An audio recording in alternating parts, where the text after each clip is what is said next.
I'm gonna tell you a story about how consistency really just changed my life for the better. And it's probably not in the way that you think I'm talking about it. So, hey, this is the Y Approach. My name's Gian. I'm here to give value over virality, just here to share some lessons that I've learned in my life, especially in this episode, because this is definitely one of the main lessons I've learned in the past years that have honestly revolutionized and changed my life so much for the better.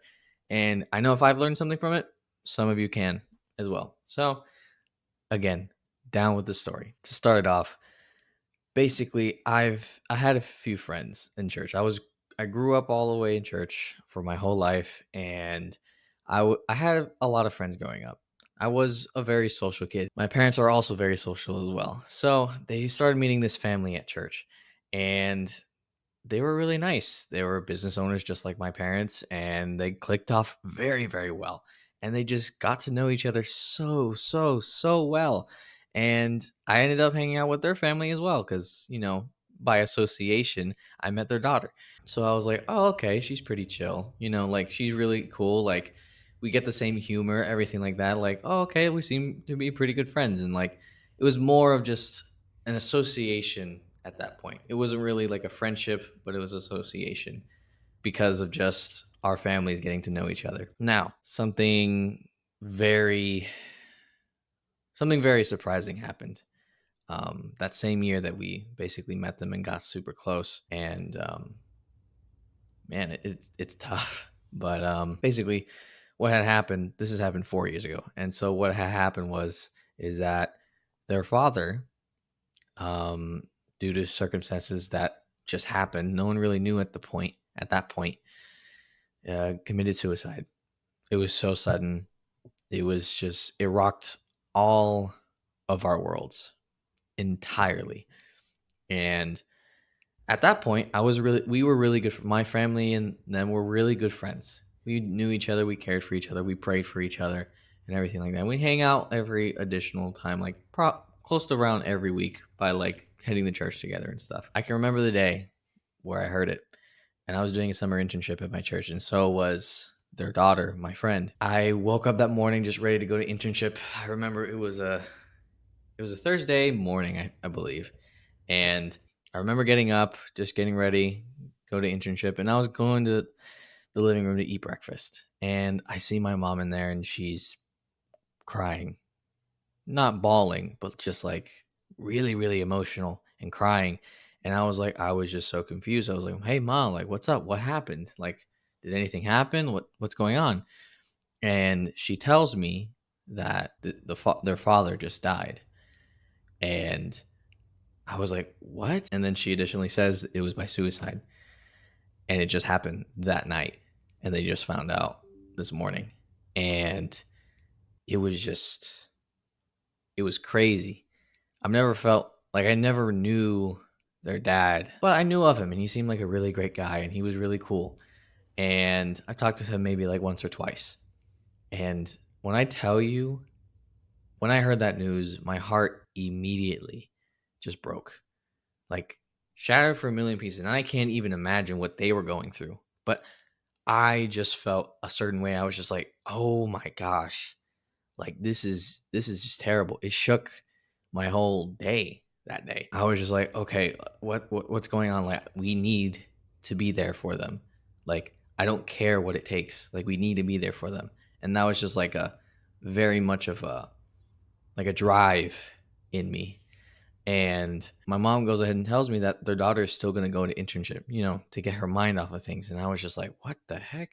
I would never do that. But she's crazy. I know her still to this day, and she's literally stronger than you would think. So I was like, okay, I just gotta go. I gotta go see her. I gotta comfort. I gotta just be there. Like I have no words to ever say, and you can't say anything in that kind of situation. But all I can do is just give my presence, and I want to do that. I remember going in that morning, and in the morning we always started off with prayer and like just sitting in the auditorium, like basically the place where we have services and stuff. And that day it was like pretty much for an hour. Normally it would be like maybe 30 minutes or something like that, but it was an hour. I go in there, I'm one of the first ones there, and I'm walking around over and over and over. And I sit down for a few minutes and I'm walking around like towards around the whole auditorium. I'm just praying. I'm crying at the same time. I'm feeling so much of a burden for her and her family. And like every single time the door opens, you hear like the little click of just someone pressing in. I'm like, I look directly at them and I see it's not them. And then it happens a few other times. I look and it's not them. I was like, okay, another time, another time, another time.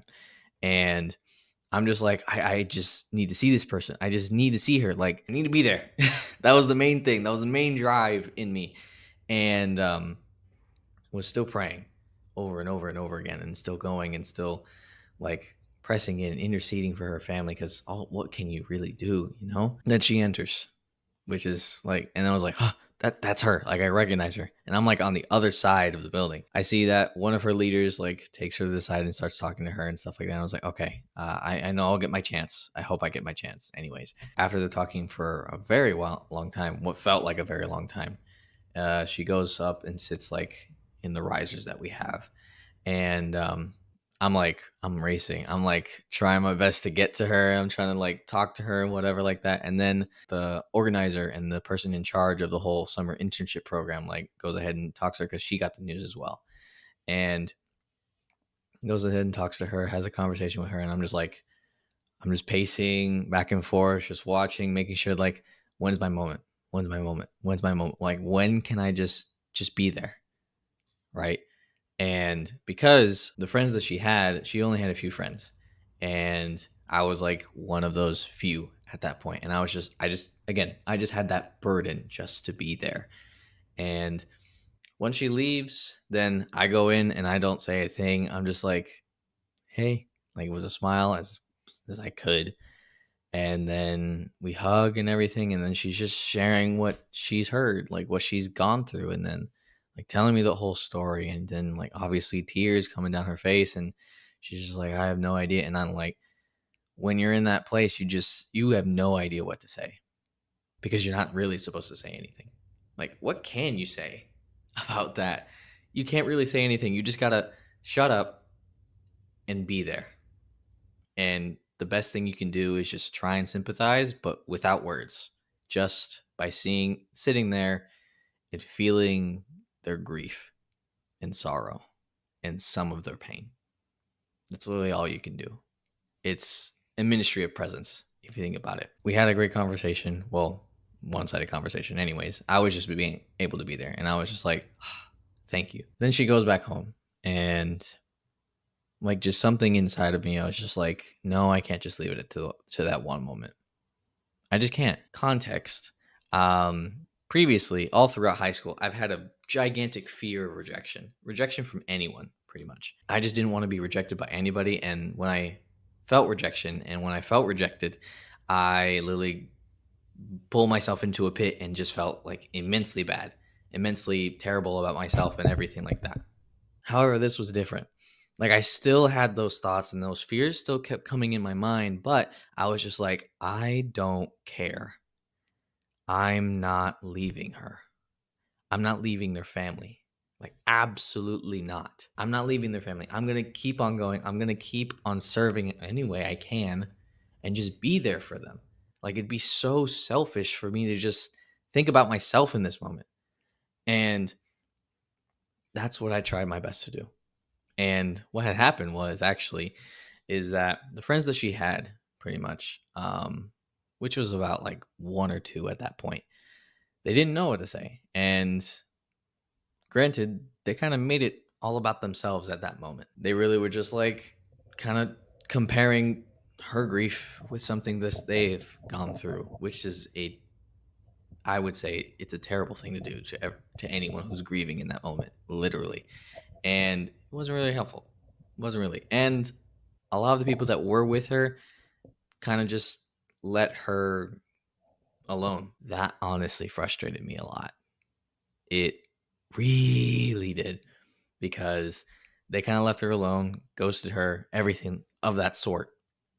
And I was just like really, really furious because I knew those people. And I was just like, how the frick can you do that?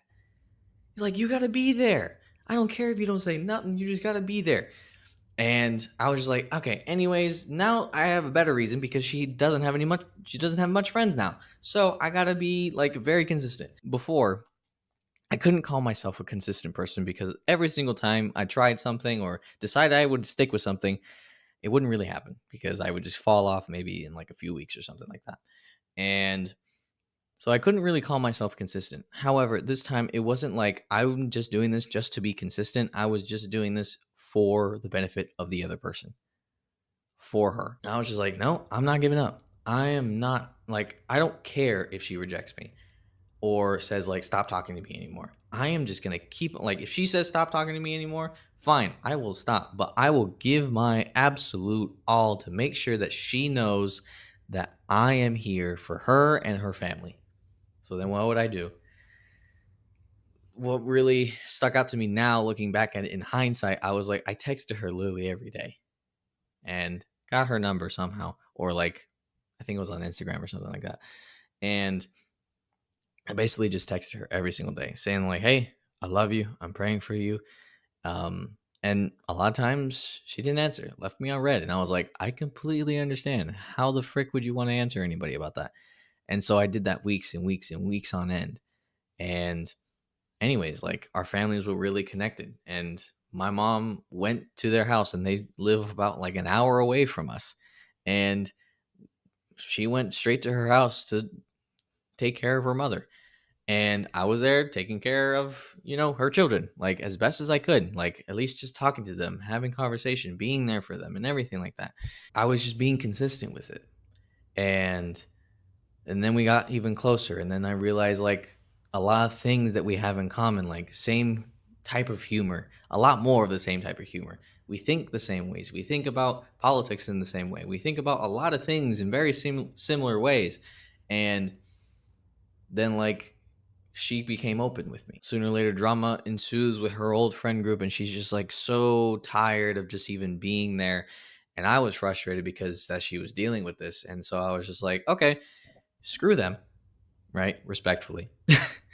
Screw them respectfully. And you can come hang out with me. Hang out with me, hang out with my friends, hang out with my group of friends, and we will all have fun. And trust me, like I will make sure they get to know you because they know who you are, know of, but they don't know you yet, and they're gonna love you. And basically, like when she had no one else to hang out with, I was just like, "Hey, come here, come here, come here." And a lot of times, she'd be the person to like kind of exclude herself out of things, and I would basically just be like very blunt and be like, "No, you're not. You're not gonna sit out of this one. I want to invite you to this." And she's like, she would ask me a lot of times, like, "Why the heck would you want to invite me to this? I'm not even part of your friends." I'm like, "You don't have anybody, so I want to include you in these. Like, you're a great person, and I think these people will love you, and I want you to." Know what community is. I want you to know what true friendship can be. She told me that she appreciated it. This is not for people to look at me like, oh my gosh, you're such a great guy. No, I absolutely don't care about it. I'm just telling you the story of how being consistent in this one area really changed it and shifted my life for the better. And there's a little bit of a twist. So keep watching to the end of the video. And so we started becoming friends. So from 2019 to 2020, that's when the first year that we started to get to know each other. And we knew each other a little bit before everything that happened with COVID and stuff. And hung out at Christmas, hung out at a lot of other things, and I put her in similar groups of me and my friends, and allowed her like to hang out with the girls that I was hanging out with, so that like she could actually have companionship and stuff. And we had a lot of fun. We had a lot of fun all the time, and it was great. And I could see like she was slowly like getting out of it, not like getting over it, but having a great time to, you know, understand pain and still being able to enjoy life with the people that she loves. And then guess what? COVID hits and we can't even see each other. Lol. So basically, what happens is that over that whole year, basically, Zoom was our favorite friend and Discord was our greatest friend and whatever like that. And so we hang out more and more and more with all of our friends and everything like that. And then, like, we honestly become really, really great friends. Like, really, really great friends. And, like, I could tell you, like, she was a best friend at that point. close with like my other two guy friends who were like my best friends at that point. And she was honestly like a ride or die. Like I would literally do anything for her just to make sure that she's okay, you know? Then guess what? Like slowly after COVID hit in March 2020, then around July 2020, I was just like, I started catching feelings because that's what happens when the guys hang out with girls for extended periods of time, you know? And so I was like, hold up, that's not okay. Cause she, her dad just died. So I don't think that's the best thing to do, you know? So I was just like, nah, I'm gonna wait. I'm gonna wait at least like maybe 1.5 years or a whole year. Like just no. I just wanna know her for a whole year, see if she's actually, a good candidate for that. And I was just like, let me give her some space. That's okay. She doesn't need a relationship right now. Okay. And so a whole year goes by that it happened. And I could see that she started catching feelings too. And I was like, okay, well, great. Now I'm like, I don't know what to do. And I wasn't really sure like what I should do because she was honestly a super great friend to be with, and I always loved hanging out with her. And then it was never a dull moment, never, ever a dull moment at all. And I was just like, should I even approach her with this? Should I not? Should I do this? And I go up to my mom because moms normally have the best advice, at least about relationships anyway. Um, and so I asked her, I'm just like, okay. And then she asked me like, how do I actually feel about her? Like, do you like hanging out with her, everything like that? Then I literally tell her everything I just said, and she was just like, well, then go ahead. Like, what's wrong with that? The worst thing that she could do is say no. And I'm like, you're right. So I'm gonna go ahead and do it. And the funny thing is, it was a Wednesday night. We were at church and stuff like that. And I was like, hey, you know how like the cliche freaking Christian boys or just normal guys like, hey, I have something to tell you. And you're just like, like that cliche. Like I basically did that. It was super cringe. Anyways, but the funny thing is, when I went ahead and shared my feelings with her, she laughed. She laughed in my face. And I always bother her about this. And, but she was laughing because she was like nervous. She's a nervous laugher, which is like completely hilarious and like great in a social situation. And so I was like, oh wow, like this hurts, I don't want to be here anymore. And but then she was just talking about it and she was like, okay, yeah, but like I do like you, like feelings are there, but I'm not sure about right now. And I was like, okay, that is fair, that is completely fair. But I was like, I got a yes, so that has to count for something. And fast forward maybe about 2-3 weeks now, her and my family go out to hang out at the beach for 4th of July. And we're hanging, talking, and stuff like that. And then I take a walk with her. And so then I was just like, hey, by the way, like, so what's your thoughts on that ever since we talked about that? And then so she was just like, well, says the same thing. And then I was just like, okay, well, is this like a guaranteed thing, or like you for sure want to do this, you're just completely unsure, or you're just like, nah, this probably won't work? Because I'm more of a right all in or all out kind of guy. I'm not like, I hate standing in the middle, because I've had a few relationships where it was just in the middle the entire time and all I got was anxiety, and I never have anxiety, and so that was terrible. And so I was just like, hey, just let me know, please. Like, either you want to do this so I can wait, or you don't want to do this so I can throw these feelings away. At least I can drop them, right? Because they're, wild and flourishing and stuff. And so then let's say 2 weeks go by and then I have another conversation about the same thing. And then she was just like, yes, let's do it. And I was just like, what? I was like, what? This is crazy. And I'm over here like jumping, like, because it was through text. And so I was just like, oh my gosh, this is crazy. Oh my gosh, yay. And so, and then the greatest thing from that story is that she's now my girlfriend, who I'm now considering to be my fiance, to be honest, because we've been together for 3 years. And I tell you this not to say like, oh, you can be if you're consistent, you'll get a girlfriend, a boyfriend. And sure, that may be true in some instances, but that's not the whole point.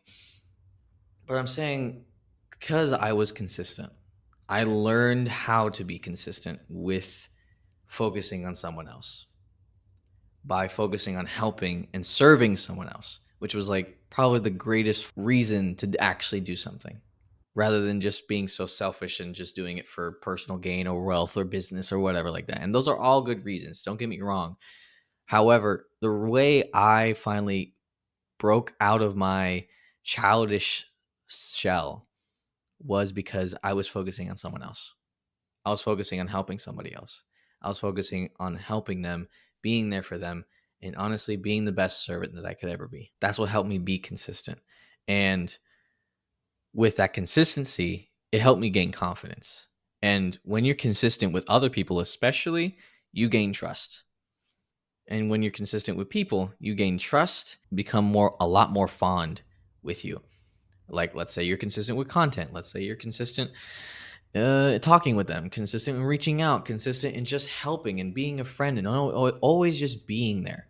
Because if you're consistent in showing up, people find you familiar and they trust familiar much more than the unknown. And since I was showing up super, super consistently in her life, she trusted me very quickly, quicker than most other people, anyways, because I was just showing up at a rate that was a lot more than other people. And she could tell what my true intentions were. And I wasn't there to be like, oh, I could probably find a girlfriend out of this one. No. Like I was just there out of pure, like the pure drive just to help, just to serve. That literally was all I was there for. And I wanted to help. I wanted to serve. I wanted to love. I wanted to take care. I wanted to do everything like that. And this is what consistency gives you. Consistency makes you different from the rest, makes you different from everyone else around you because, like every one of her friends that was there before, they were consistent and then they weren't, which means they weren't even consistent to begin with. And because they weren't consistent, their relationship diminished and they did not get the results that someone who was consistent is. And again, this is not to tell you that I'm a great person and I'm consistent or whatever. This is just to show you the power of consistency and what it can do for your relationships, for your business relationships, for your business in general, or maybe even your life as a whole. Because when you're consistent and you consistently show up for yourself, because that's different.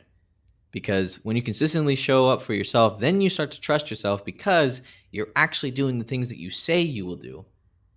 And that produces confidence and trust in you. And then that leads you in kind of like a snowball effect. The snowball gets bigger and bigger and bigger because you keep doing the same things that you said you would do. And you keep doing them and grows you in confidence so much more that you just become so much better at being disciplined. And I can tell you, I'm not as disciplined if I didn't do that all those years ago. I would not be as disciplined or even be at this stage of my life at all, because that literally changed the course of my life. Because again, I wouldn't be in the best relationship that I've ever had in my life, even though it was a relatively short life, whatever, but still, it's the best relation. And I would not trade it for anything else in the world because it's such a genuine one.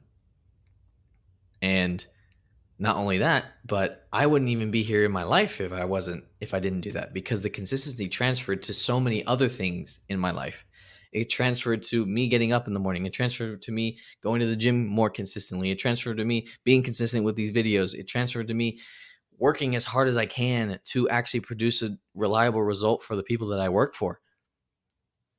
And it transferred to me being consistent in my relationship with my God and my faith and everything like that. All it transferred to everything, and it all stemmed from one decision. I'm not going to stop even if it gets hard. That's what consistency is. if you're not going to stop, even when it gets hard, you're going to make it in anything, in your relationships, in your business, in your life, as in general, because so many people give up way too fast. Way too fast. They give up way too fast, and it's something that really they come to regret because they're like, man, if I just went a little bit more. And the people who do go a little bit more, they actually find the success that the people who were quitting thought they wanted, but they didn't really want it enough because they weren't willing to do it even when it got hard, even when they were fearful, even when they doubted themselves, even when they thought it wasn't worth it. They forgot the reason why they did it in the first place.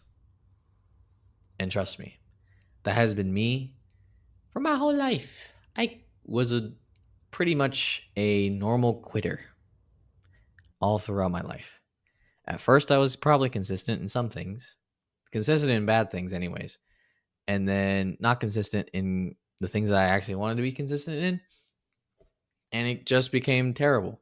And I saw myself as a person who couldn't be consistent. And I was just like, oh, I guess it's just not me. And I thought I was stuck like that. But it couldn't be further from the truth. And I tell you, who knows?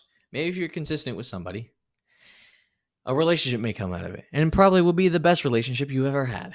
Or even if you're consistent with your business, or if you're consistent in the goals that you want, and you'll keep going, even though it probably is so hard for you, you will find the success and the dreams that you've been looking for, or even some things that you even never even expected, because you stayed the track. You kept running. Even though your legs were about to give out, you just knew the finish line was somewhere in sight, and you decided to keep on going. And that's the point of this video. That's the point of this pod. Because I know you can be consistent. Just consistent in the things that you want to be consistent in. And it all comes to a decision, not a feeling. It's a decision. Because I could have felt that burden, really, and not address it because of my fear. Because, again, rejection was a very big fear in my life. And I honestly was in so many times of just like, should I even reach out? Can I even reach out? Would that be appropriate? I don't know. I don't think so. Like, she's probably going through a lot. She doesn't really need me or whatever like that. And then I had to tell myself, I'm like, what the heck am I telling myself? Like, what the frick? Dude, I have to reach out. Like, come on. No one else is probably reaching out. So I have to do this. And it's not like I'm the one who saved her or whatever. No, I'm not the one who saved her. I'm a person who was consistent. And I tried my best to be. And that was the main thing. Not anything else. Really. And the thing is, it got me results that no one else was willing to get because they weren't willing to do the things that I was willing to do. And the things that I, to be honest, was called to do. And this is for everybody. Really. And I just want to share you that beautiful story because it goes from tragedy to beauty in a little over maybe 3 years. And it's not just me. I'm not an exception. I'm not anyone different. I'm a normal human being.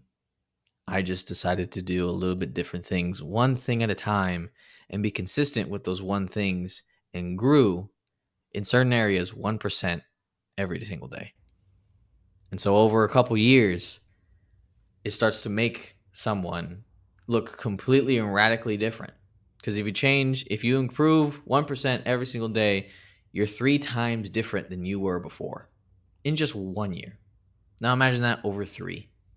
That's like 900% or even probably even more. You become different when you decide to do the things that no one else is doing and be consistent with those things and choose to be consistent over those things and say no to your fear, because you will still feel fearful, but courage is not the dismissal of fear. It's actually doing what you said you would do in the midst of feeling absolute terror and still moving forward. Okay? And I love you guys. So, as always, start growing, start now, and God bless you guys.